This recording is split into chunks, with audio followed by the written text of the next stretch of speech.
research is like so diverse, and you don't expect all these like obstacles you're coming across. So you just think like, oh, maybe I'll just do this experiment and then it'll turn out this way. But then there's like all of these things that you didn't consider before, and you're like now looking at the data and you're like, it's a lot of like going back and forth and trying to fix things.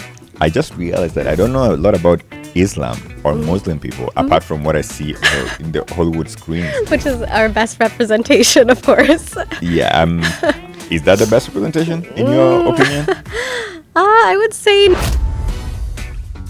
In this episode, I sit down with Samira Kabir. Samira is a scientist dedicated to improving the safety of new and existing medicines for all patients. Her research focuses on advancing personalized medicine, shifting from a one-size-fits-all approach to treatments tailored to the individual. Samira shares her journey into grad school, the challenges she faces in research, and her travel experiences. We also took time to discuss her perspective as a Canadian Bangladeshi Muslim woman. I think this conversation was especially important as we just came to the end of the holy month of Ramadan. Recording this episode with Samira was very insightful, and I'm sure you're going to learn a lot too. And I just want to take this opportunity to thank Samira for being vulnerable enough to sit with me and share her experiences that are going to be eye-opening to anybody trying to understand the life of a modern Muslim woman. Do listen in, folks. So when should South Asian women be married? Oh, if it was up to the parents, I think by...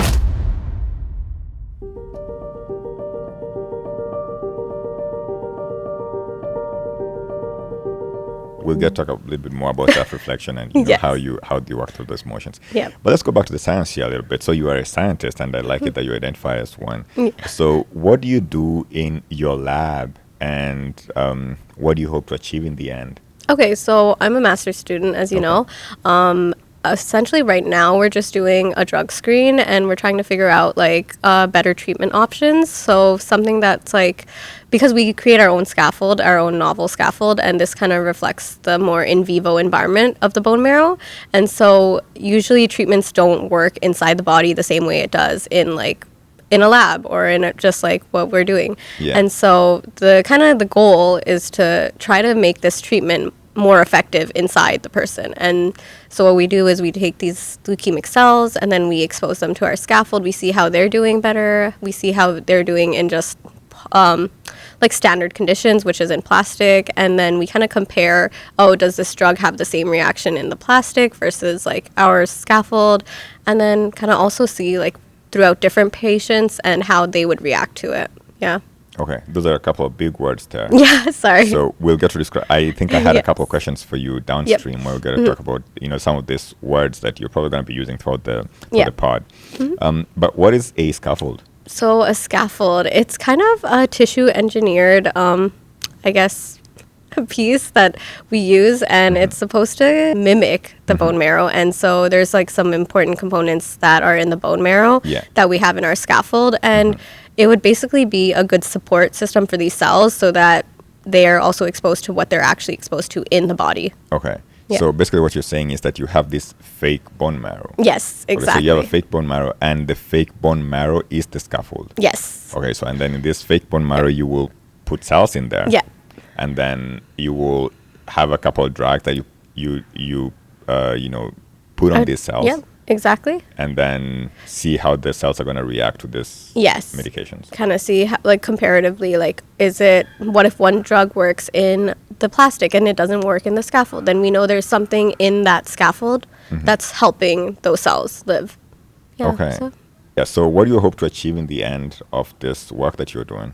So I would say our PI Terry would say that personalized medicine, so personalized cancer treatments for each patient. Okay.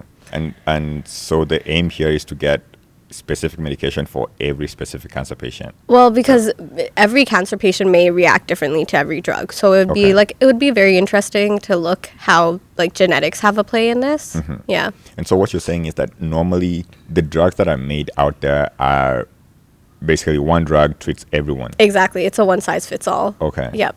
And so you want to make this sort of a specific drug for every specific patient, or create an environment that makes that possible. Exactly. Okay. Yeah. I think that is important, Yeah. especially in a world whereby we have all these big pharmaceutical companies, churning out medications all the time. And I don't want to say something here that probably ruins your chances of probably working for a pharmaceutical company in the future. If you're new to the show, this is the Couch Connect. Over here, I get to hang out with nice folks, and we talk about the science and art in everyday life experiences. I am Joab, your host, and I normally have these amazing experiences with nice guests like Samira, and they get to share their unique experiences and expertise in the world around you and me. So just grab a seat, get comfortable and listen in, and subscribe to this channel, so that way I can continue bringing more amazing guests like Samira. And if you like this pod, that would be great too, so that you can also get to tell your friends to tell their friends, and we'll have an amazing party. So Samira, if you had to describe yourself in 3 words, what would those 3 words be? I would say somebody who's pretty empathetic, maybe slightly of an overthinker, and I don't know. I think I'm pretty intuitive. What makes you believe that you are empathetic? I feel like I can kind of understand people's situations and like act accordingly as to how they're feeling. Okay. Yeah. So, kind of like make them comfortable to talk to you about stuff that's going on in their life. Yeah, well, I hope so. I hope that's how I come across. Yeah. But, I feel like in the world right now, we lack empathy. Definitely. Yeah. I see that a lot. Yeah. And so how do you get to, hang out with folks and, show empathy to them? I think just like even like with family, with like friends, like I kind of have a fairly large friend circle from like really different walks of life. So it kind of like exposed me to like very different type of people. It made me more empathetic and understanding of everyone's situation. And that kind of endeared you to these folks. Yeah. Yeah, definitely. Do you think that living in a pretty diverse community enables you to be more empathetic? Oh, definitely. I very much do. And would you advise that, people who are living in the world right now should probably hang out with more diverse people, and with more diversity you get to be not only empathetic but also more open to criticism and understanding other people's experiences? Yeah, I like wholeheartedly agree. Okay. Yeah. You also said that you're an overthinker. When's the last time you were overthinking? Just like everything, like every tiny, like, I don't know. Last time was like probably bringing in like new data and stuff. So I'm just like overanalyzing what this data is about. You're always analyzing your scientific data. Exactly. But you have softwares to do that for you. So why are you overthinking about the data? Because then I have to overanalyze what I'm doing wrong and if I'm making any errors or any like small discrepancies, I would say, yeah. All right. Yeah. So since you're intuitive, do you get to see mistakes from earlier on before they even happen? I think I'm very intuitive of people. So like I can understand, like, again, it's kind of an overshoot, but I feel like I can kind of feel how people are feeling and act like, how would I say? Like, I know if something's off about somebody. I know if they're not happy with me. I know if they're like, if we had a situation, maybe they're not over something that we had a problem about. So I can kind of like feel them out. Yeah. Okay. Kind of goes hand in hand with empathetic. Empathy, I believe, Yeah. And I think we need more people like you, Samira, in this world right now, because I think the world is full of people who don't care about other people. Yeah. And we mostly care about ourselves, about the things that we care about. And very rarely do you find people even, considering other people's perspectives. Yeah. I think it's also like, I think everyone should self-reflect. It's really important because like you're never going to improve as a person if you never self-reflect, right? Yeah. Do you self-reflect a lot? I do, because I've had situations. I have a bit of a temper. Oh. Yeah. So you don't see it in the lab, but I do. So I self-reflect on how I should have acted. Yeah. Yeah, and that does enable you to act better the next time something like that happens? Definitely, because I think I'm more like I'm more open to hearing why like that person felt that way and maybe why my reaction shouldn't have been the way it should have. Yeah. Okay. So what tools or technology do you use to test the drugs that you're working on? Right now we're working with a plate reader. We're working with a microscope just to image these cells.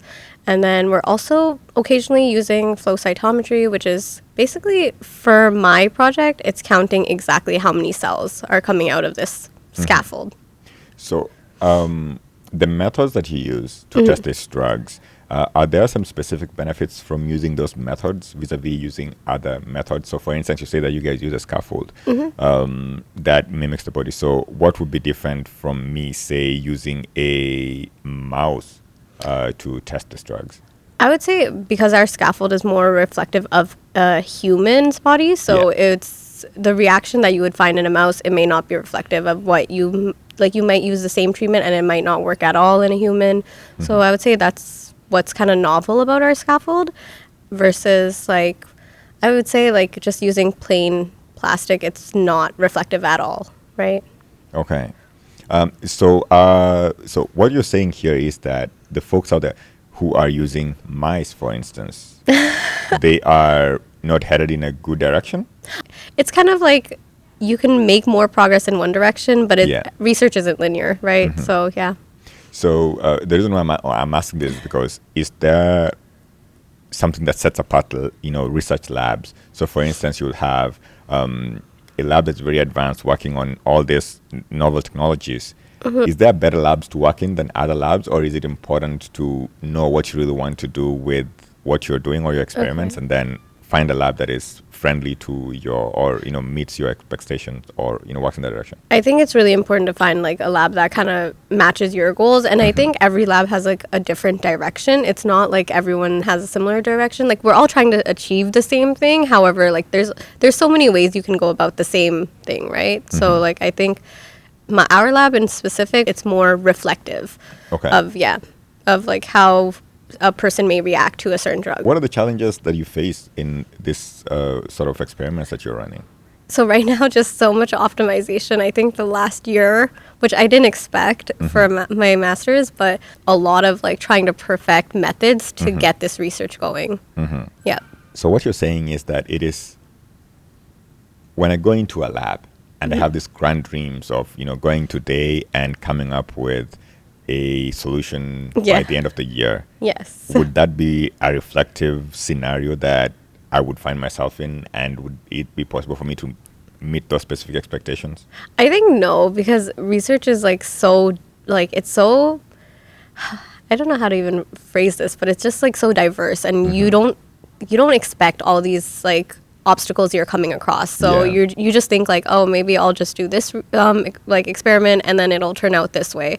But then there's all of these things that you didn't consider before, and you're now looking at the data and you're maybe there's these variables that I should have considered, and then I should go back and fix and look at, and maybe if I do this differently, I can have a different outcome. And so it's a lot of going back and forth and trying to fix things until you kind of find I don't think there's any perfect protocol, if I'm being honest, but something that's at least efficient.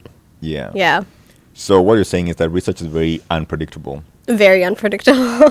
So what happens then when scientists don't meet their expectations? I think you kind of have an idea that you might or might not meet your expectation. For me, at this point in time, I know where I am in my journey, so I kind of know you need to manage your expectations. And I think that's a really good thing, because the more you expect, the more you might be disappointed. Have you ever gotten any surprising results or unexpected results in your journey? Definitely. Yesterday I had a bit of a breakthrough. I was telling you a little bit about it, but I spent the last year kind of optimizing for this equipment, and it was supposed to give me this one result. And for the longest time, I was kind of thinking that okay, maybe it's a human error. Because, when you usually do experiments, you don't expect the equipment has an error. You expect that it's a human error. This is on you. Maybe somewhere you were tired, you kind of messed up. So for the longest time, I did this experiment maybe 30 times, and I thought, I was you know what, maybe it's just me. And then yesterday I had this breakthrough where I was you know what, let me try something a little different and see if it's actually the equipment. And it was the equipment. It was very interesting. And I'm you know what, but this is good, because it's at least there's progress now. I know what's wrong, right? Yeah. I don't know if you probably have an answer for this, but do you have an idea of what a difference in research in industry in a pharmaceutical company would be vis-a-vis research in a academic setting? So I feel it's very different, honestly. I think there's standard protocols that you follow, these have already been optimized. Even the equipment is already quality controlled. You have people that are personally quality controlling these things. That is in industry. Yes, and then they're checking it for you. So now you know you're going into this with an equipment that's working to like 100% efficiency. And then you go in and you're getting your results as expected, or you may not get your results as expected, but you kind of have a standard that's already set. Yeah. Yeah. Vis-a-vis when you are in an academic setting, you are trying to figure out stuff by yourself. Yeah, it's the quality control is basically us, and then the data is also us. So, yeah. Do you feel like the fact that in an academic setting you get all this sort of I want to call it sort of freedom? Is that a good thing? I think it's a good and bad thing because it depends on the person. I think with freedom, you also have to have discipline. And so it depends on how you manage yourself. And it's so important because for me, I think I had a lot of discipline during undergrad. And when I got more freedom, it kind of let out where I was like, now my discipline isn't as great as my freedom. So it's a good and bad thing. I think it's just you can if you have great discipline, you might be able to graduate on time. You'll have all of your research done. You know exactly what's going wrong. Versus if you have more freedom, you might kind of slack off. You might be like, okay, maybe I don't have to come into the lab today. Maybe I'll come in tomorrow. And then it just kind of turns into a cycle. Yeah, and before you know it, you are spiraling the wrong direction. Exactly. Yeah. I was thinking about this new sort of tools that are available now for scientists to use in the form of artificial intelligence technologies. And have you tried using Deepseek? Deepseek AI? No, I have not. So I don't know when this episode is going to come out. This episode is going to come out probably a month from now, something like that. But about a week ago, there's this new they did AI a launch, right? Yes, I saw that on the news. Yeah, I think they say they used the cheapest, the least amount of money to make it, compared to all these other, AI companies in the US. Deepseek is a Chinese AI company. Oh, I did not know that. Yeah, and so I tried setting up an account yesterday. Oh, yeah, okay. And it couldn't allow me to get in. Oh, really? They are overwhelmed with the number of people who are trying to get in. I heard that the whole thing that they were saying was that it uses less energy as their competitor, which is ChatGPT. And so they're saying it's more of like an environmentally friendly AI, especially in the light of things with the California fires, how they were saying. True. Yeah. What do you actually think about the California fires? What do you think? Do you think there's any conspiracy going on there with all these conspiracies that, we've been reading on the news and stuff like that? Unfortunately, I don't believe it's a conspiracy. I just do think it is global warming. I've seen it in Canada, so like Banff and Jasper, even in BC, so many forests. They had forest fires and like half of the forests are gone. So I don't think it's a conspiracy. I love living in the forest, man. I'm an outdoors guy. Okay. So all summer long, you'll probably find me living in a forest. So I'm probably camping or living in a camper van or in an RV in a forest somewhere. And I'd come into work from the RV or whatever, or for the campsite. That's so nice, actually. I think honestly, it's so nice to relax that way. Like connecting with nature, it's very nice. Like we go to my cousin's cottage, and that's like one of my most enjoyable summer experiences every summer. Yeah. So sometimes I think to myself when I'm in the campsite, I'm like, man, all this innovation that's going on with building houses and houses that are friendly and stuff like this, we're having all these experiences, only to come back to nature and sleep inside a piece of tarp. I sometimes think about it. I'm like, life is so much simpler then, right? It's like, I do think I prefer that too. Sometimes I look at my research and I'm like, I know I'm like helping the world, but like, I'm like, I kind of much prefer doing that. Yeah. Yeah, but you know what? Now I'm scared with all this forest fire. Sometimes I'm out in the forest and I'm like, man, I could be out here today and then, out of nowhere. First of all, you got to deal with the bears and, having bear spray and stuff like that. But now you're afraid of these forest fires because you're deep in the forest. Yes. And sometimes even the roads are cut off with the forest fires. And I mean, right now you have the opposite problem. The roads are cut off with snow, but yes. Yeah. Exactly. Yeah, we're filming this in the winter, so that's why Samira is saying, talking about the snow. But yeah, so going back to, Deepseek AI and basically all these AI technologies, I think they're changing industries a lot. And one of the things I was telling my students last week is that it is very possible that the jobs that we are training our students for right now are going to be taken over by some sort of AI. I think so too. They made so like pharmacists, as we know, they're making it so that you can actually like order your drugs through this like AI technology, and so you won't even have to like really interact with the pharmacist to get these like. Yeah, so I'm like, a lot of jobs are being replaced. Even bank tellers, I've heard that they've cut off a few people because they don't feel the need for it. They have so many like ATMs that are doing all of these jobs that you would normally get a teller to do. So I do think that's happening, unfortunately. Do you think these AI technologies are helping you as a scientist, or are they taking over your jobs as scientists? I definitely do like the use of AI. I cannot lie, and that sounds bad in a graduate setting, but I feel like it's a great tool to help you as a start for a lot of things. Like you can, if you're maybe confused, you want to know where an error might have occurred, they kind of give you a start on an idea, and then you can just progress using that and kind of look at more deep into it. And personally, for me, I also like checking it as like kind of a verifying thing. Like I'm like, am I doing this right? Is this done elsewhere? Is this similar method used? I want to encourage you and say, I think that it's important to learn how to use AI and to use it correctly. Yeah. AI will not replace the jobs for sure. Okay.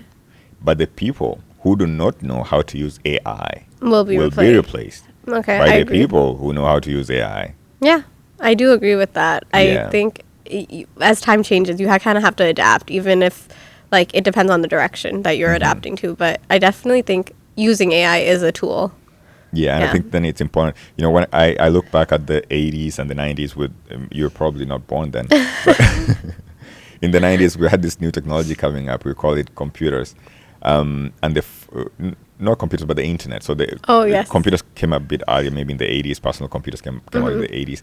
And the accountants who knew how to use computers replaced the accountants who didn't know how to use computers. Yeah. Who relied on their calculators and ledgers. Exactly, because it's also about time, right? Like any company wants you to be effective. And so you want to be getting the best results and in the quickest time possible. So I guess that's kind of... Yeah, true. And, you know, when you then think about the internet, the folks who know how to use the internet, the accountants and the professors who know how to use the internet replaced the accountants who didn't know how to use the internet. Yeah. And now when we think about AI, I think it is possible that AI is going to replace... So the accountants who know how to use AI, and by extension, scientists who can use AI, will replace scientists who don't know how to use AI or who don't depend on AI. And so I think it's important that as a person who is actively involved with this like sort of technology that you're working on, it's important to know how to use these technologies to enhance your work. Yeah, I agree completely. And I do think like there's like bads and goods to AI. I think like it just depends on how you use it, right? If you're using it as a tool to help you, then that's fine. It's not a bad thing. But if you're using it as something that's like 100% of your energy is like towards that, and you're not using your own like brain power to do it, you're going to be exposed to the problem where you're like, I can't think through this situation on my own because I'm so dependent on AI. So yeah, and I think what you say is true, being dependent on AI. But one of the things I think about is, you know, when the computers came out, I think they were a nice tool to use. Yeah. But they could be used correctly and incorrectly too. And I would imagine, you know, how I use my personal computer incorrectly is by sitting on my desk all day long and, you know, writing stuff on my, doing stuff on my computer. Yeah. Without having any physical activity. And that might, be unhealthy for me. No, I agree. I'm a victim to that, especially after I come back from the lab. I'll sit there for hours. And, you shouldn't be, but you do it anyways. Yeah. So, I mean, I guess it depends on how you use the tool. Like the same thing, right? Our phones. Yeah. You can use it in a positive way, or you could just sit there on hours on TikTok, like me. But yeah. Do you use TikTok for your science experiments or to enhance your science research or anything like? Not necessarily TikTok, but any social media tool. So I don't know if you've seen, but TikTok now has a STEM category, which is very interesting because I did not realize that TikTok was being used as a device for like scientific research, but like there's a whole category where it's like your For You page and you're following, and then there's STEM, and so it's just like randomized like people that are talking about their research. So it's like it's cool. Yeah, that is beautiful then. And I think there's a better way to disseminate scientific information. Because sometimes when I think about sitting down to watch a documentary where they're talking about this new technology that has come out that is meant to use scaffold to do drug discoveries on cancer medication. Some of that stuff can be boring, especially when you don't have any scientific background or knowledge. I think as a society, we kind of progress to having a shorter attention span. And so TikTok kind of, it's really positive in the way that it can sum up things in 30 seconds. And you're like, you have this information and now you're good to go. But yeah, I use it as a thing. Like, I had a undergrad lab that I was working in. And so the PhD candidate there she makes TikToks that are about her scientific research. And so she would send me her TikToks to be like, hey, you don't know how to do this experiment? Here's a TikTok to know how to do it. And then we can do the experiment on Wednesday. And I'm like, yeah. So she would send me her TikTok. Yeah. So you basically have a protocol, an experiment, it was like an experiment protocol in form of a TikTok. Exactly. Like, are they called reels or shorts? They're called, I guess they're just TikToks on TikTok, yeah. But she would just send me, like, she'd be like, hey, you don't know how to do RNA isolation? There you go. And I'm like, okay. And I'm like, in 30 seconds, you can figure all that out. 30 seconds. She did all the editing, everything. And so now there's like a standard protocol. I know exactly what I'm going to be doing. Very informative, too.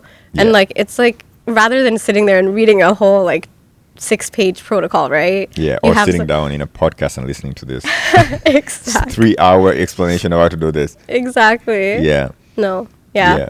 I found it a tool. Yeah. And there's something else that that I think I was alluding to when you're talking about the dangers of AI. So as I said, in computing, the danger here would be your health when you're sitting on a computer all day long.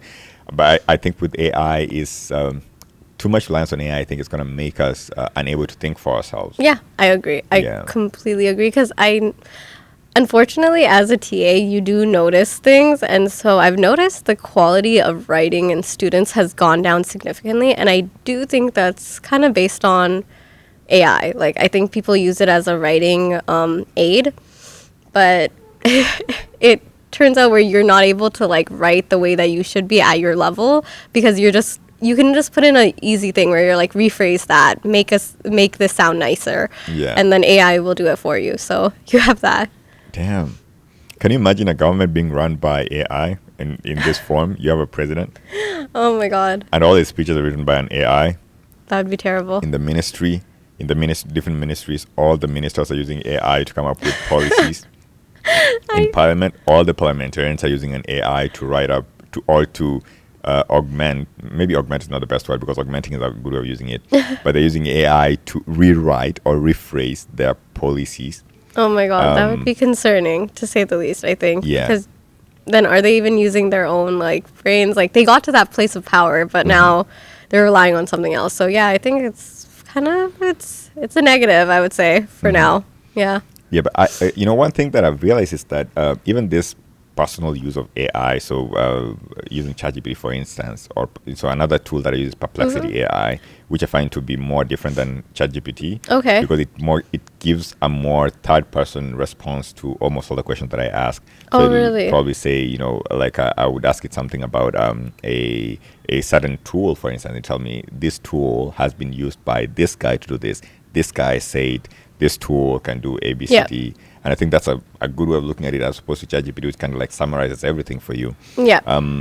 But yeah, I think it's important that we find a way of effectively augmenting AI with our mind, so that... I agree. I think you should also be fact-checking, because ChatGPT sometimes does give you fake articles. And so...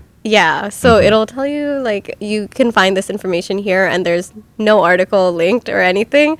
And so I think it's like, we definitely need to incorporate it better into like use. Yeah. I want to change gears here a little bit. Let's talk about your journey into grad school. So first of all, why did you decide to become a graduate student or a master's student?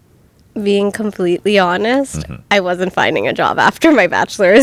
And I decided I do need to kind of steer in a direction that's going to get me a job. So I was like, Do you feel like we're getting to a point right now where everybody needs at least a master's degree in order to get into an entry-level job? Unfortunately, which is, it's really sad, because I think alternatively, when you look at the US, they have so many jobs available for people with bachelors. Yeah. And I think it's because of the market in Canada personally. Yeah. Like it's just the industrial market is very small for lots of different, like, I guess, industries, like whether it be biology, engineering, it's very limited. And so the job market's like that right now. Okay. I have something to say about this to my students, all the time, that, it's important to continuously keep looking for an opportunity, spend your time to find an opportunity and stuff like that. And so let's talk about that, decision to get into grad school. So how does one so you can talk about your journey if you want, Okay. but my question here is sort of a general question. How does one become a graduate student, or what are those steps like? Personally, for me, when I was starting off, I was looking at people that had kind of research that was aligned to what I'm interested in. So I was looking on a lot of like these university websites, and I was seeing like which professors are kind of looking for grad students in their labs. And so they kind of all have blurbs of what their research is about.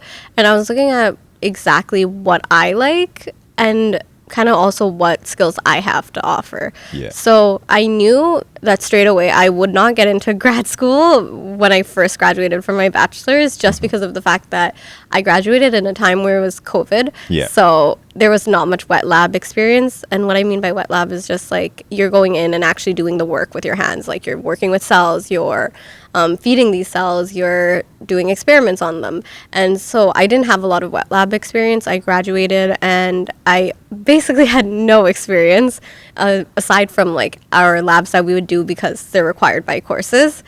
And so I reached out to a few profs and I was like, okay, like, do you guys have any volunteer positions available? It was really hard because nobody wanted to take on students during COVID. Yeah. It was just it was like an added hassle, basically.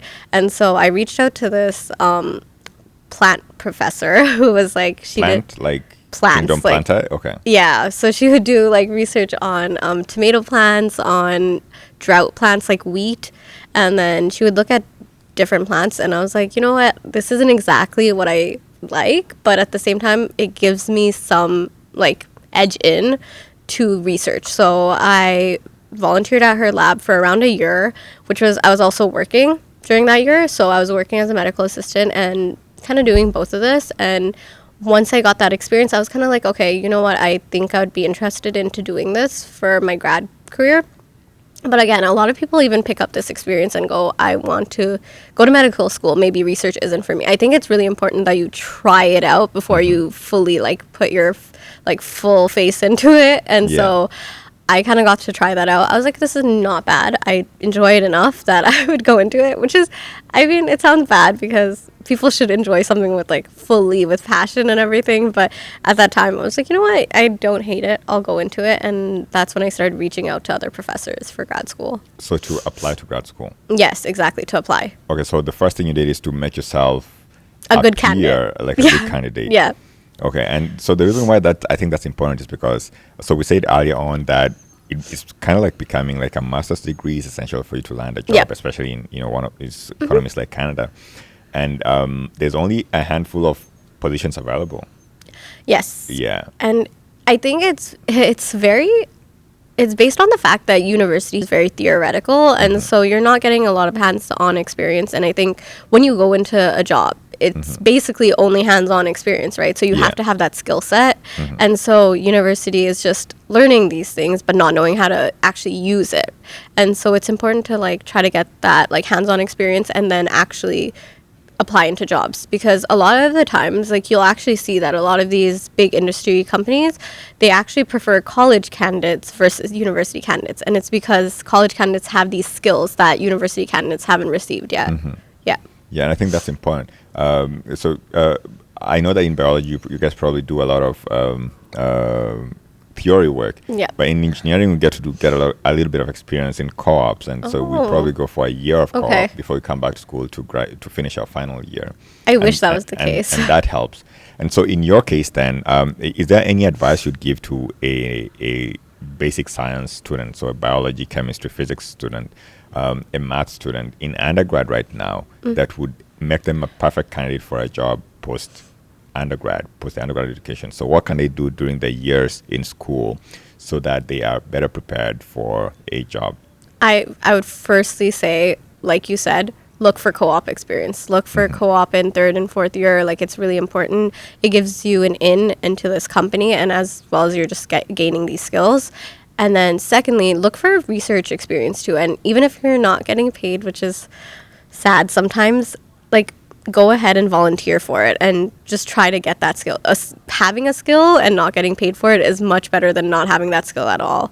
And so I would say, yeah, like, get that undergrad experience, reach out to professors, ask if they want, like, just an extra hand, like, even. Yeah. And even if, like, sometimes you have professors who will be like, you're basically cleaning glassware, but it's still a good in, and they'll, like, start promoting you into doing more experiment-like things. And so that way, at least you have some of these skills. If you hate cleaning glass, maybe that's not something you want to do. If you hate cleaning dishes at home. There's always undergrad research projects. So you can even apply to classes. Yeah. At U of T, they did it in third and fourth year, where you would be able to apply as a class that is just basically a research thesis, and you're doing an undergrad research thesis. Okay. Yeah. So when you decided to go to grad school, did your family help?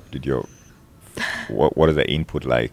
I think my family, they very much wanted me to go to grad school. However, both of my parents are immigrants, so they didn't really have much knowledge about what, like, applying into grad school was like, even applying into undergrad. Like, I think they helped as a source of, like, I think, like, to them, grades are important. So they helped in providing me resources to get good grades. But for actually, like, applying in, I think it was very much attributed to my sister. She already kind of went through the process for undergrad, so she knew what it was like. Yeah. So do you think that the fact that your parents are immigrants, so I would imagine your parents are first-generation immigrants? Yes. Yeah. So do you think that the fact that they were immigrants, or they are immigrants, informed your hard work in your undergrad or wanting to be successful? I think so, yeah, because it's very much like, I seen my parents working all this time, and they always wanted you to achieve the best, and so the best to them is, like, getting a good job, getting the best education. And so kind of seeing that, I was like, you know what, like, I want to do that for my parents as well. Like, I do want to achieve what they want, and I want to give back to them. And so it influenced me a lot. They always helped in the ways that they could. They weren't exactly informed about everything, but I think that they tried providing the resources for it. Yeah. What's your parents' background? Where are they from? They were both from Bangladesh. So do you consider yourself Bangladeshi? I do, because I was actually born there, but I came here when I was 6 months. So basically raised here, but I was born there. Yes. So are you, do you have dual citizenship in Bangladesh? I do. I recently renewed it 2 years back. So what did you renew? Why did I renew? What did you renew? My Bangladeshi citizenship. So you have to renew citizenship? Yeah, for Bangladesh, because after a while, if I'm a Canadian citizen, I guess they assume you're not going to be a citizen of Bangladesh, but they do offer dual citizenship, yeah. Okay, that's interesting. You got to renew. Hey, I got to remind you that I'm a citizen of this country, so you got to take me back in. Exactly. And it's especially because if they don't see you for a while, they might think that you're never coming back. Okay, so do you have to go back there to renew your citizenship? You do. Oh. Yeah. Okay, so when you fly there, you fly in as a Canadian. You can give all of your documents to the embassy here, but then they're not actually doing everything until you get there, and And what documents would those be? Like your ID, your birth certificate, your ID, your parents' birth certificates, your parents' identification there and here. So it just because it's a birthright citizenship. Okay. Sorry, actually, I'm not sure. It's a blood citizenship. So you do have to be of Bangladeshi descent to have citizenship to Bangladesh. Oh, so you can't just apply to become Bangladeshi? No, I can just show up and say... I've worked here, I've lived here for 15, 16, 20 years. Unfortunately not. No. You can live there your whole life, but you wouldn't get. To be fair, though, we have, our population in Bangladesh is the highest population in the world. So per density. Your population density is so high. Yeah, so I don't think we're in the position to be accepting immigrants. Yeah. Don't you have people from other countries who live in Bangladesh? We do have a lot of Okay. immigrants. Well, I wouldn't say immigrants technically, but like expats that are living Yeah. there. But yeah, not that they gain citizenship, but a lot of people do come to study, Oh, I to work see. for a little bit. Okay. Yeah. Yeah. And so if you are, so I believe that Bangladesh is a majority Islam country. Yes. We consider ourselves secular, but Okay. majority of the citizens there are Islam. Okay. Sorry, Islamic Muslim. Yeah.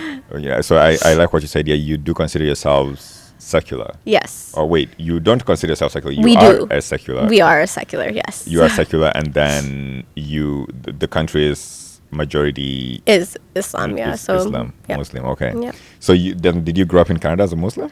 I yourself? did grow up in Canada as a Muslim, yes. Okay. So what is that experience like growing up in Canada as a Muslim? I think it's very like it's very interesting because I think your parents are trying to always expose you to that, like you expose you to your religion, have you brought up that way, and so you're kind of going to all these things that, like, for us personally, the mosque to our house is across the street, so it's kind of a given that you should be going there. But So you basically walk to the mosque. yeah, you could walk to the mosque in like 5 minutes, which Okay. I do on our Friday prayers, where Okay. it's like it's very last minute, just getting ready, getting to the mosque. But we'd go to the mosque for Friday prayers, for Eid, and then like during Ramadan daily. And they used to have a Sunday school. They shut it down recently, but they used to have a Sunday school where you would be learning Arabic there, Yeah. and you would have like kids from like 4 years old to like high school, and so you would be learning how to read the Quran and learning Arabic. Kind of also, it was a fun environment, if I'm being honest. It was Yeah. like you had all your friends there. You're just basically kind of chilling and learning a little bit here and there. Yeah. So the reason why I'm asking this is because I just realized that I don't know a lot about Islam or Muslim people apart from what I see on Hollywood, in the Hollywood screens. Which is our best representation, of course. Yeah. Is that the best representation in your opinion? I would say no, but it's not the worst representation. Okay. Yeah. All right, so let's break some of those, demystify some of those things down. Yeah. So there's one thing you said here, Sunday school. So I know Yes. that Christians have Sunday school too. So Muslims have Sunday school as well. I'm not sure why they chose Sunday, if I'm being honest. Because So is this something that is unique to? You probably don't know, but is this unique to Canada then, or is it across the world? That it they have this? may be because for Bangladesh, our weekend is not Saturday and Sunday. Our weekend is Friday and Saturday. So Oh. Sunday, you're starting work. So Sunday is the normal work day. It's a normal work day. Because Okay. Fridays, we get off for our Friday prayer. But alternatively, here, you're getting Saturday and Sunday off. So I think, I'm not sure why they didn't choose Saturday, but they just chose Sunday as the kind of the day that you're going into Sunday school. Okay. Yeah. So you've talked about Sunday school and you've talked about learning to read the Quran and Yeah. Arabic. Yes. So do you speak Arabic? I don't speak it. I think like here you're limited to only learning how to read the language and reading from the Quran, but you aren't really learning how to actually understand the Quran. And so where that comes in is you're reading translations into whatever language. Like there's translation for Bangla, translations for English. And so my parents read the Bangla translation and we read the English translation. It was very much emphasized to just learn how to even read. Okay. Because in Islam, it's if you read it, you're getting, I guess, like good deeds in a way. That's what we Okay. would call it. But So like when you read the Quran, you get good deeds. exactly. Yeah, So even okay. if you're not understanding, as long as you're reading, you're speaking this in, Yeah. you're getting these good deeds. So that's why it was very emphasized that you learn how to read it, and just as long as you know how to read it, it's okay. You can look into the translation later. You can understand it better later. Yeah. So is there any meaningful experiences from your childhood that you can remember, during your Sunday school classes or generally around your Islam community? I think I'm going to be honest with you. I did not enjoy Sunday school. It seemed like a day off that you're also now having to go to school, and then you have the next 5 days to go to school. So I did not enjoy it, but I did enjoy seeing my friends there. Like, we would have our lunchtime, we would have everything. I enjoyed it when it was like very like we would just color in the Arabic alphabet. I was like, I enjoyed it then, but as you grew older, it became harder. So you probably want to spend time with your friends, like you said. Exactly. My experience about Islam is from Hollywood, like I was saying. What are the common misconceptions that you probably also understand that people have about being Muslim? I think just top of the head extremism, which is like, it's very much portrayed in Hollywood, even Bollywood, which is like Indian cinema. Yeah. But like being very like all in or nothing mindset in Islam. So it's like it's a lot of like, oh, you have to do this exactly as per the Qur'an says. And I think it differs based off of individual and upbringing. And so it's not a one size fits all. It's not everyone does the same thing. Everyone preaches the same thing. Everyone follows it exactly the same. So I think that's like one of the main things, extremism. Yeah. I would say actually most Muslims aren't very extreme. Yeah. I actually get to think that Muslims are very honest. So my mechanic is a Muslim. The guy who fixes my car is a mechanic. Is a Muslim. And I kind of feel like he's very honest. Yeah, I think it's because like religiously you are supposed to be honest, like all your work. We're not actually allowed to do a lot of jobs because they're not honest by just like, I guess like by tradition, like some things like, well, we can't sell alcohol. That's just off of the top of my head. You can't do that. And then you're not supposed to work in a bank because, it's basically banks accumulate interest and they're benefiting off of money from people. And it's not a fair way of benefiting off of people. So we're not supposed to work in banks. Lots of things like that. So I think just for that reason alone, a lot of people do tend to be more honest. Okay. Yeah. It's something new that I learned today. Yeah. But I've seen this, is it Sharia-based banks, or what do they call them? Oh, yes. There's Islamic banks now. They're trying to make it so that you can, because honestly in this day, like in our economy, it's hard to afford things like a house. Yeah. And so if you're basically getting interest from a bank, that's technically not allowed in Islam. Yeah. I know people feel very differently about this. Like everyone has their own reasons why they have to do it or why they would, but you're not supposed to. And so now they're creating more like Islamic loans. Yeah. So they might give you a loan of money and they're not collecting interest on it. It's just a loan like you would from a friend. Okay. And so are they making it possible for you to get mortgages without interest then? They are. It's it's like that they're helping you basically afford to pay for this house, but instead of having it that you're having to owe back the bank money for just taking out this money, they're kind of giving you like, no, you don't have to pay us for taking out this money. Just pay back the money. Okay. Yeah. Being a science student, do you think there's any like ethical or spiritual considerations that come up about in your line of work and being a Muslim? Luckily not, I would say, because we're not having to do anything that would directly cross lines with Islam. So luckily I don't have to. But I know a lot of other jobs do. I think there's some things that we say that in Islam, like you shouldn't think too much into certain things just because you might find out things that you may not want to, or things that we already were established in the Qur'an. So it's like, like even being a scientist has kind of like a little bit of a boundary with Islam. So there's stuff like halal food. Yes. Is there anything like halal medication? Halal medication. I mean, apart from like, I know there's like medicinal, like cannabis and all of these things. So you're not allowed to do that for medicinal purposes, but no, not for most medicine.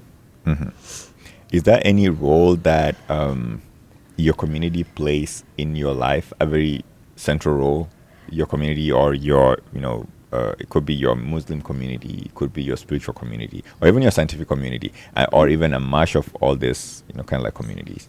I think so. And I think, I don't know how to phrase this, because I think it's not only community, but like religion in our lives, like it kind of dictates your decisions, right? So like what's morally right or wrong, it's kind of your compass. And so a lot of decisions you kind of think about, and you're kind of using this as like, I guess like Islam plays a huge part in that for me.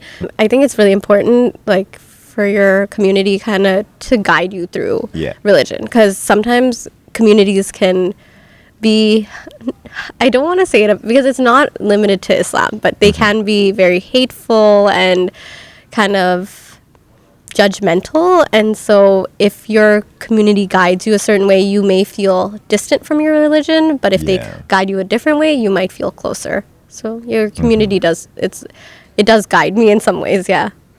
So now that you're saying this, this has guided you, in what ways do you think that this, either cultural connection to your community or any faith-based habits that you have has helped guide you in your academic journey or your professional journey? Oh, I think like the biggest one for us is patience. So we emphasize that in Islam, God has timing for everything. You may not understand it, and you may not like it at the moment, but God knows what's best for you. And so even if something's not going your way, like say my research, it's not going my way, I can just think of it like, you know what, maybe there's a reason that it's happening the way it is. The timing is happening the way it is. There's something better that's coming because of that. Yeah. So I think it helps me with my patience, understand, like, I guess, like, not feeling frustrated at times. Yeah. So the 3 words you describe yourself with: empathetic, what are the other words again? Empathetic, intuitive, and very much an overthinker. Overthinking. Yes. So do you think your background or your culture or your religion influences any of this? I think a little bit. Like, empathetic, Islam always emphasizes that you should always be empathetic towards everyone. It's very much like, I think it's a religion that tries to help people. So you always feel that that empathy, it has to come from somewhere, right? Because if you're always helping people, you feel empathetic towards them. Yeah. And I think even like, I mean, my overthinking is just me, if I'm being honest. But like even my intuitive, I think I can just feel the vibes, I guess, and how somebody's feeling because of that. Like I'm like, yeah. Have you ever had any moments where you had to explain your faith to your coworkers or your teachers or your classmates, colleagues, anything? I think a lot of the time, because especially in social... Well, apart from right now. No, in social settings, like a lot of people are like, why are you not drinking? Why are you not eating this food or that food? Like, why not? Like, what's the reason behind it? And even if you explain it, like, they might not understand it fully, so they might not be as accepting of it. But I see a lot of stereotypes on Muslim women. Yes. So I would say that the way Hollywood represents Muslim women, I think doesn't look like anything like what you are or who you are right now, or at least the way that I've known you. So is it possible for you to tell me any of those misconceptions that people have about Muslim women? I think a huge one is, firstly, they're not educated because they're not allowed out of the house. So that's a huge one. And I think that's really wrong because in Islam, like, we encourage women to be educated. We encourage you to, like, learn, because the more you learn about something, the more you're actually, like, your understanding of it. And so how do I explain this? In Islam, like, say I doubt something in the Qur'an, right? The more I learn the reasoning behind it, the more I am willing to actually follow it, because now I have a reasoning instead of just blindly following something. Yeah. So the whole thing about, like, getting educated, I think it's been misconstrued because of some extreme examples. And so it's kind of the general what everyone sees on media, and but I think it's really wrong. Most women in my family are educated. Most do. Some even have graduate school, and then even further, like doctors, engineers. And so I think that's just firstly based off of that. Another thing is controlling, like, the men play most of the rules, and, like, so they're setting these rules, like, you can't go out, you can't do this, you can't I can't say for other people's experiences, but for my experiences as a Bangladeshi Muslim, I haven't had that case because my dad has been pretty, I wouldn't say lenient, but he's been very understanding. He doesn't set those rules because I think firstly he just sees it as how you should treat a human. Yeah. Yeah. And so he kind of goes based off of that in life. Yeah. And what about dressing? I see that as another misconception that that Hollywood portrays. I would say, okay, so again, because I say everyone follows religion differently, you are supposed to dress modestly. You are supposed to wear the hijab. These are things that are compulsory in our religion. Okay. I won't say that it's not, because a lot of people do say that, oh, it's not compulsory and that's why I don't do it. I'm not going to lie. It is compulsory. Okay. But I guess it's kind of, with modesty comes a lot of things. And I think one of the biggest thing is you have to be not only just a modest person, but you also have a way of thinking that you have to adapt. Yeah. And just as a Muslim, not even because you're more modest, but as somebody who's covering, you are more of visible representation of a Muslim. And so you have to follow these things more strictly.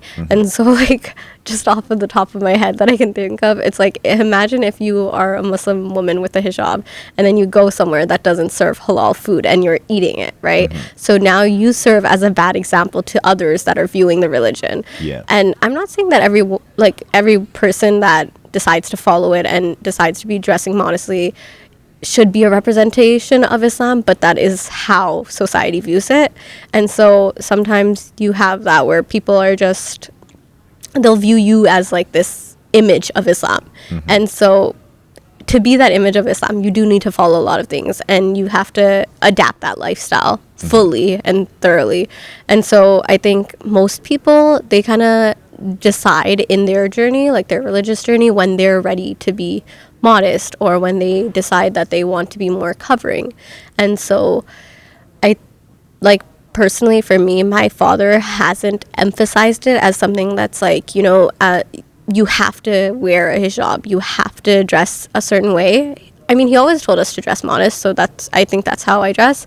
But he never was super strict on it, just because of the fact that he was like, you know what, at the end of the day, like, I want you to follow these basics before you go into like trying to fully commit to everything. It's harder to fully commit to something than following most of the basics. So he was kind of like, as long as you're praying, as long as you're reading this, as long as you're donating, as long as you're fasting during Ramadan, like as long as you're doing some of the basics, because we do have basics in Islam. And so once you do these basics, it's like, yeah, like you can further get into the religion, like dress more modestly, wear a hijab. There's lots of things, like you're not supposed to backbite, you're not supposed to think bad of others, you're not supposed to make assumptions on others, you're not supposed to be judgmental. So these are things that are very like within. And so I think it's more about like do the basics first before you get into cleansing yourself of all of these things. Damn, that is very deep. I think you're a very deep person. Oh, thank you. I think I've never experienced you like this. Thank you. You know, when you go in, you go all in. Yeah, and I think that is very, very, very important. I want to explain it well enough so that it's like understandable, because I think there's so much in religion. And so much misconceptions. Is there any myth that you'd like to bust about Islam? A myth? I think that Islam is violent. I think that's a big myth. I don't think we're violent as a religion. I think it's individuals and how they see religion that kind of makes them that way. Do you think that there's enough representation of Muslim women in STEM? I don't know, because I think this is like also just in general for women in STEM. There's not much representation. I see that increasing now. Muslim women, I see even less, if I'm being honest. But also, again, like I was saying, maybe it's not apparently visible outwardly for everyone. Maybe they're just not hijabis and they're there. I think there is a representation though. Yeah. Do you ever wear the hijab? Yeah, so to enter a mosque, you do have to be covered. So we wear like a hijab and an abaya, which is basically like a full dress. And so you don't have to wear the full dress, but it's easier. Yeah. And so you do have to wear that when you're going to the mosque and during Ramadan, because we often break our fast together. And so you do have to be covered to be doing that. So what's the one thing you wish you knew before you became a grad student? That research isn't linear. I do wish that I knew that, because I think I had a expected timeline, and it's becoming apparent that the expected timeline will not be met. Yeah. So I wish I knew that, because I think I would have gone into grad school a little earlier. I think it's Does that make a very big difference to you? You believe? I think just because of Life goals? Yeah, life goals, familial expectations. You're like, brown people, South Asians in general, like they have a certain timeline when you should be married, when you should be having kids and everything. So personally for me, if I sped that up in like my grad school journey, I could experience more of my life doing things I want. So when should South Asian women be married? Oh, if it was up to the parents, I think by 25 max. Okay. Yes. So what if you can't find a partner? What happens then? You're unfortunately exposed to something called matchmaking by brown parents. And so you get these things called biodatas, which is like a resume of a person. Okay. And all of these people that know your family, or like family friends, or like this person could be such a far-fetched person, and somehow they're sending you these biodatas of random people, and you have to take a look at them, think if, okay, you know what, is this a good life partner, and give it a chance and talk to them. Yeah. So have you gotten any of these biodata? Is there like a technology that is available out there of this biodata, like a website that, makes this available? Or how is it like? There's websites available, but the most common way I've seen is through WhatsApp. Like they have WhatsApp groups where they're just sending these in, and everyone takes a look and decides, oh, maybe I'm interested in that person for my daughter or something. What happens if you don't like the biodata? So do you continue getting more and more biodata? It's actually relentless, if I'm being honest. I thought it's like simple no. I prefer to find my own person. It's unfortunately not the case. It's you get everyone sending you regardless of if you want it or not. You can't tell everyone to stop. It's considered rude. And the alternative is just you're exposed to all of these like biodatas. And it is relentless. What happens if all the people that you are getting are not, what you see in or hope for in a life partner? Does it get to a point where, people just leave you alone? And I guess what I'm asking here is, are there older women in your community who are, South Asian communities who are maybe in their 40s or 50s, who have been unmarried? And what is the experience like in society? You may not know, but it is fine if you can't answer. I think it's rare to see women in our society that are in their 40s and 50s that haven't been married. I think there's people that have been married, but it didn't work out. But it's rare to see someone that's just single and in their 40s and 50s. I think it's kind of a community taboo. So most people, even if they don't want to be, unfortunately, do get married. Okay. I know we segued back into Islam a little bit, but I want to kind of take the conversation back to science.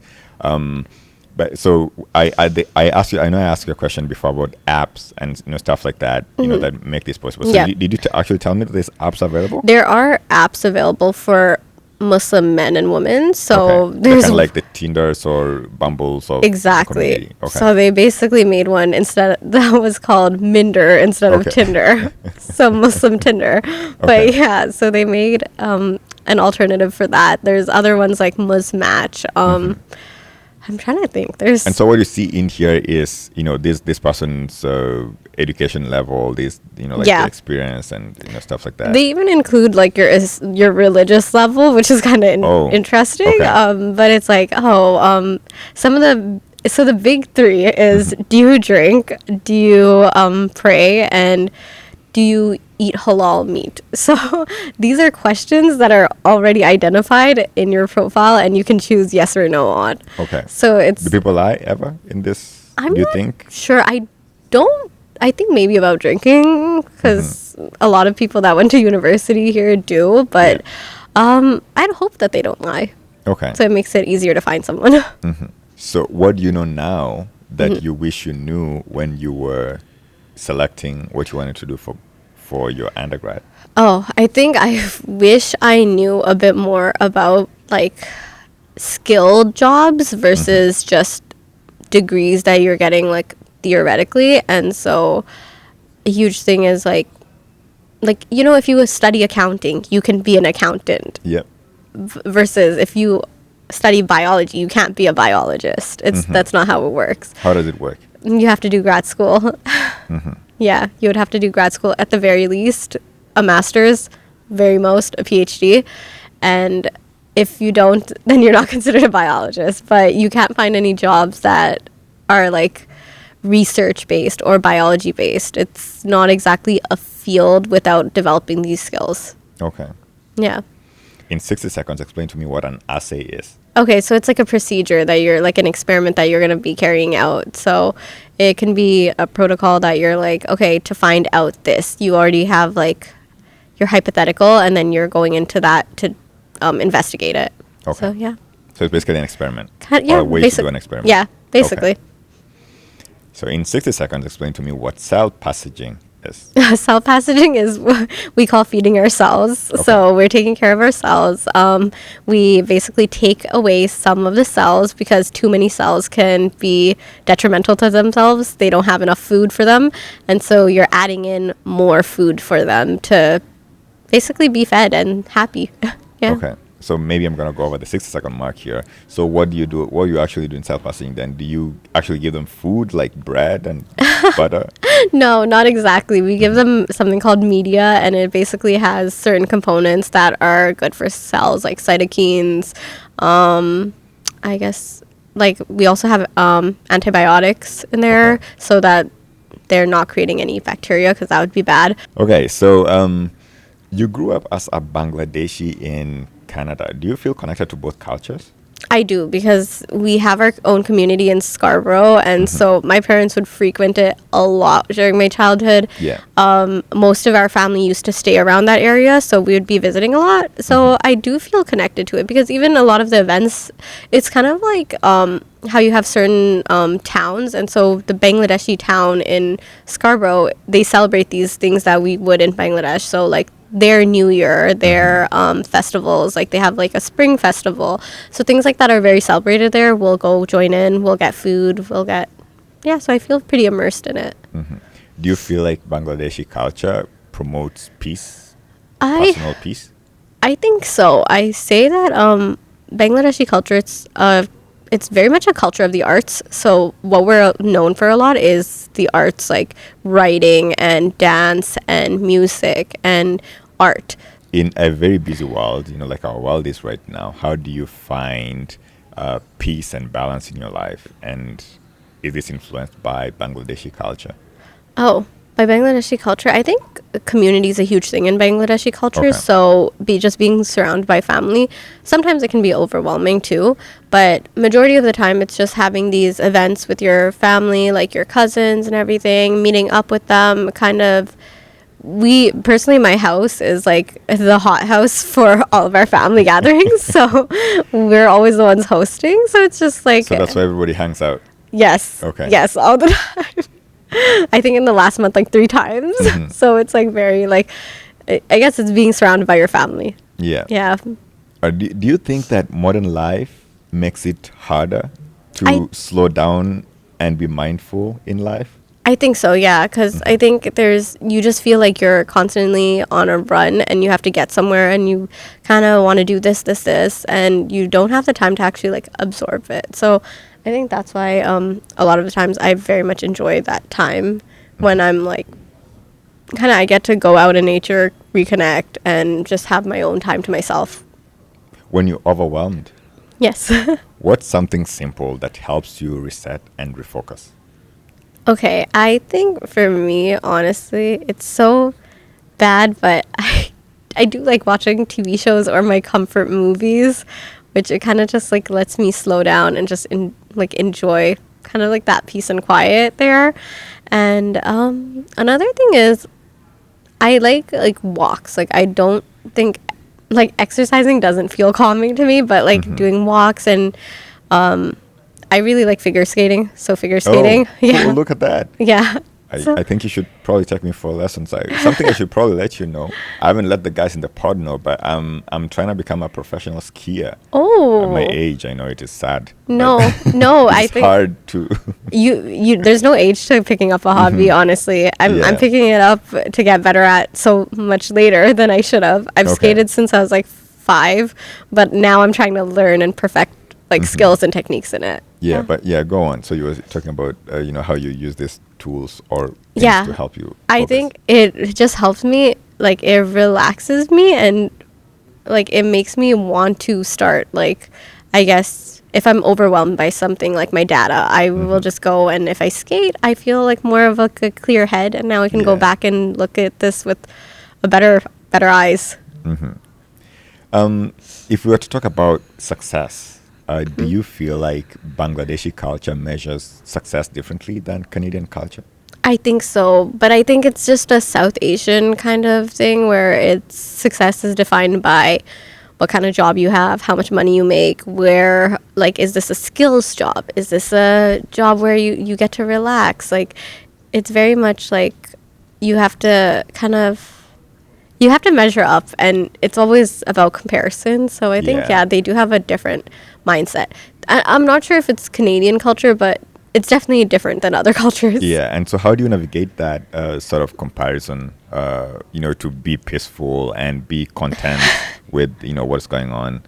I think I don't exactly. I think I always want to compare to everybody, so it's not good, but I think a lot of the times I do want to be better than certain individuals, the competitive part, which is I try not to do that as much anymore, because just thinking about it, I'm like, everyone has such different lives, and they have different timelines too. They might have different measures of success, and I think it's really all about happiness at the end of the day and how you feel about something. Like, will being an engineer, doctor, lawyer make you the happiest person in the world? If yes, then go ahead, do it with exactly. But if it's not something that's making you happy and you're just doing it because you want to measure up to people, then I think you shouldn't be doing it. So you think that it's important for you to find something that actually grounds you, and that's something that's important for you? I think whatever is making you actually like satisfied with your life. So I know that you say that one of the things you like doing is figure skating. And did you mention that you like traveling too? I do like traveling a lot. Okay. So tell me about that. So what's your favorite travel destination that you've been to? Okay, I know this is so, it's so stereotypical, but like it was for us Italy. Oh, and we visited in 2023. And so right before I started my master's, my whole family went on a trip. It was so nice. It was such a different culture, if I'm being honest. And we just got to like, I like the aspect of traveling where you don't know anyone, and so you kind of follow your, like you're doing your own plans, you're doing your own thing, and it's really nice. It's just like nobody knows you, you don't know anybody. You're just Did you get to leave the culture as well, or were you only there for a couple of days? We were there for a week, so we visited 4 different cities in that week. Italy, yes, that week. Okay. Yeah. Does any particular city stick out, or leave an etch in your mind? I really like history, so that's like kind of my secret thing. But I really enjoyed Pompeii for that reason, because it was so nice, like looking at that history and kind of taking it in and seeing how other people's lives were so much different yet alike at the same time. So I really enjoyed like reading everything about it, walking through those ruins. Yeah. I don't know if do you ever experience any sort of culture shock when you are traveling, when you're going to these different destinations? Oh, definitely. Okay. So what sort of culture shock did you experience in this case? Okay, not in Italy, but in France. Okay. People were very racist and Islamophobic, so I kind of experienced that culture shock because the people that we were traveling with, like my mom had friends in France, and so they were hijabis, and we had people shouting things at us because they were hijabis, and so it was very much a culture shock seeing that, like, Canada versus like other countries. I think we are kind of racist, but more low key about it, like more kind of hidden versus. Do you think that's because we are very diverse here? I mean, I think no, actually. I think it's just Canadian culture to be polite. Okay. So very true. Canadians are very polite people. Yeah. So rather than being out front and like just being rude to you, they'll kind of just say it under their breath. Yeah. When you're making all these travel plans, do you ever get to think about what you're going to eat? So like look for halal food or, you know, stuff like that. It was really hard in Italy because most dishes there have meat. Yeah. But so Muslim people don't eat meat? We do, but only halal meat. So it was. So what does halal meat mean? What does that word mean? Basically, we say a prayer over that meat. Oh, sorry. And, no worries. And then we are slaughtering it in a certain way. Oh, I see. Yeah. Okay. And so what did you do then, not finding halal food? Just vegetarian, seafood. We are allowed seafood, so seafood. And then they have a large Bangladeshi population there. So it was surprising to see, but they had a few halal stores. Yeah. Okay. Is there any, when you're making all these travel plans, do you sort of have any sort of procedure that you take, or is there any lesson or piece of advice that you can give to someone who is planning to travel, especially to Europe, that they should be aware of? I think, travel advice, be very aware of pickpocketers because there are several. So everywhere. I thought that Europe doesn't have pickpockets. No, it's bad. You would have to be, just be aware of your, surroundings. Always watch your pockets. Always watch your bags. Yeah. Another thing is just be open-minded. People are, they might see you differently. You'll see them differently. That's for sure. So be open-minded about the people there. Okay. Yeah. Does that mean learning their culture or learning their culture? Understanding their sometimes I wouldn't say microaggressions, but sometimes the way that they treat you. Understand their attitude towards it, why they're doing that. Yeah. Do you think that traveling is something that is essential for personal growth? I do think so. I think immersing yourself in different cultures exposes you to a lot. I think especially you may not feel comfortable, but you kind of go out of your boundaries too when you're traveling. And I think that going outside of your boundaries is important because it enables you to kind of see other people's sort of perspectives and gives you a better understanding of who they are and how you can kind of mold yourself and become better yourself. Exactly. I think that's a huge thing because you know what, you might not understand people, but if you immerse yourself with their surroundings, you kind of can start to see their perspective. Yeah. What's the best advice you've ever gotten, and who was it from? I think just my mom, and it was just to know that there's it's a religious advice, but I honestly know that even if you're feeling alone, if you're feeling frustrated, there's always someone who knows better than you, which is God. And so just trust that they'll figure it out for you and you don't have to figure it out. Yeah. Interesting enough, this is a common question on the pod, and everybody that I've asked this question so far has told me this something similar. Yep. So it's mostly from their mom. Yep. And it's something to do with God. I guess that's that there has to be a guide towards your life. So I think that's why. Yeah. Yeah. So I know you say that you like watching movies and stuff like that, and earlier on we were talking about podcasts, and you told me you like listening to podcasts and stuff. So is there a book, a movie, or a podcast that has really stuck with you, and what did you learn from it? Okay, so there is this one podcast that I listen to. It's actually pretty popular. It's called Serial, and so it's a true crime podcast, and it was actually about this one case in America where this man was convicted for murdering his girlfriend. And so it was really interesting because this was a Muslim guy and his girlfriend was not Muslim, and a lot of the cases that they used in court against him were about how he's not religious. And so they were he's not a good Muslim, which is why he would murder his girlfriend, which is not a good standpoint. So I think watching this, they kind of looked at all other perspectives of this individual instead of just what the court presented. And I think that's kind of what made me think, like, you can't always understand from looking from the outside, but actually trying to see different perspectives. Is important. Yeah, perspective is very important, Yeah. especially in all these court cases. Yep. If you could give any advice to your younger self, any one piece of advice you'd give to your younger self, what would that be? I'd say enjoy your childhood. Like, I know it's so typical, but there's so much bigger problems out there when you get older. I And wish I knew, right? right, exactly. I think I was so stressed in high school, and I realized, I'm like, high school was actually the least stressful part of my life, I think. And I'm like, now I feel so much more overwhelmed than I did ever in high school, even at my worst time in high school. Yeah. This part is not necessarily watched by high school students. And maybe I'm going to make a short out of this, and maybe some high school students are going to watch this part. But I think it's very important for you to know that high school is the most relaxed time. Can you imagine when you're a teenager and you're feeling like, everybody's looking at you and considering you, and you're kind of like at the end of life? Exactly. And you think, it's so sad, but you think you're so old then, and you think you know the best then. And I think it just has to do with that time of your life. You think you know the best at that time of your life. And I remember, my parents never understand me. They never can understand what I'm feeling. And I'm like, but your parents went through it. And as you grow older, you think some of those things, you're like, wow, I can't believe I was so upset about that. Or I thought that was such a big issue. And then you grow up and you're like, wow, that was so trivial. Damn. Yeah.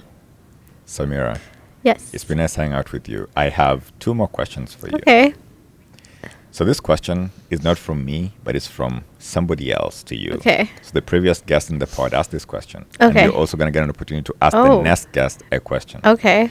So the question for you is, if you were told you have only a week left to live, what would you do differently for the remaining week? Oh, I think I would become more Islamic. I think I would start praying. I would be very looking back at all my regrets and suddenly deciding, oh my God, you know what? I shouldn't have done that. Yeah. Yeah. I think, death puts things into perspective. And that's the huge thing for me. I'm like, I think I would also just embrace your family, embrace your friends, spend time with them. And then I don't think a week is enough time to travel the world, so that wouldn't happen. But I would be happy with knowing I traveled enough. Yeah. Yeah. One last question. Yes. Is there anything else you would like to say that I didn't ask you? I think you covered all the bases really well. Okay. I think you went over everything. You listened thoroughly, and you had such reflective questions that I was like, okay, wow. I hope I was explaining everything very thoroughly. You did. Thank you. You did. And I think that's the beauty of this pod. So we get to talk about science and art and Yeah. everything in between, and how these two intertwine. And not necessarily, we're not looking for, the deep science or the deep art and, connect this with some sort of Shakespearean mindset or some sort of, Leonardo da Vinci mindset or anything Yep. like that. So it's more, like the abstractness in science and art and how we can kind of relate between those. I really enjoyed it, if I'm being honest. I think Yeah. I've never known that much about you, and you've never known that much about me. So I think I really enjoyed it. Yeah, this is Yeah. nice. Yeah, so I'm going to give you an opportunity here. You're going to get to ask the next guest a Oh, question. So okay. you take some time. Okay. And, reflect about it. And, Okay. just write your question. Okay. here. Okay. There you go. Okay. Thank you. Thank you very much for your, for your Thank you. question. Thank you for having me. It was very enjoyable. Honestly, I never got to sit down and talk to you because most of the time we're doing research, but I really enjoyed this. Yeah, Samira, talking to you has been very inspirational, very eye-opening. I think that, you have a lot to give to the world. And I do wish you the very best in your journey. Thank you. As you are planning to make all these medications or Yes. make medications more efficient and find solutions for personalized medicine Yes. that would be important for the people out there, all the patients out there. I think Yep. will have you'll have many years of many patients to thank you for Oh, thank the you. work that you're doing. That's very honestly, that's so sweet, and that's very touching. I hope I can achieve that. Yeah. Yeah. Thank you. Folks, this has been the Couch Connect. I've been hanging out with Samira today. If you like this pod, do share it with your friends and tell them to tell their friends. Remember to subscribe to this channel too. Till next time, Kwaheri.